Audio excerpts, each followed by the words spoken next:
జయ గురుదత్త. మే 12, 2026 హనుమాన్ జయంతి. చాలామందికి 11వ తారీఖు 12వ తారీఖు అని ఒక డౌట్ ఉంది. ఖచ్చితంగా 12వ తారీఖే. పూర్వభాద్ర నక్షత్రం ఉన్న రోజే హనుమాన్ జయంతి ఉంటుంది. అందులోనూ కృష్ణపక్షంలో వస్తుంది.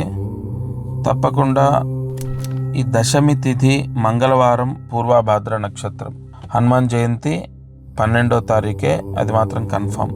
ఒక చిన్న పరిహారం చెప్తాను, అది చేస్తే 2026 మొత్తం శత్రువుల పీడ ఉండదు, ఆస్తి సమస్య ఉండదు, అలాగే కోర్టు సమస్యలు ఉండవు. ముందుగా తలస్నానం చేయాలి, గోర్లు తీయకూడదు, జుట్టు కత్తిరించకూడదు, నూతన వస్త్రాలు ధరించకూడదు ఈరోజు.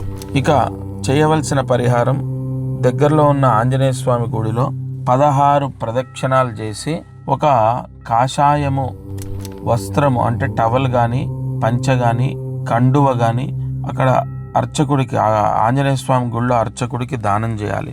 అలాగే ఇంకొక చిన్న పరిహారం ఏంటంటే, దానం చేసిన తర్వాత ఇంటికి వచ్చి ఇంట్లో మట్టి ప్రమిదలో 3 ఒత్తులు ఒక ఒత్తిగా చేసి ఆవు నెయ్యి వేసి దీపాన్ని పెట్టండి. అయితే ఇంట్లో దక్షిణం వైపు ఈ దీపాన్ని పెట్టాలి.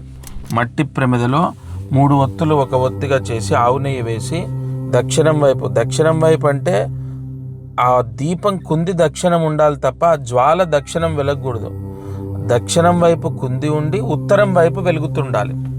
ఖచ్చితంగా ఈ విధంగా పరిహారం చేస్తే 2026 మొత్తం కూడా మీకు సర్వ దోషాలు, సర్వ అరిష్ట పీడలు తొలగిపోతాయి.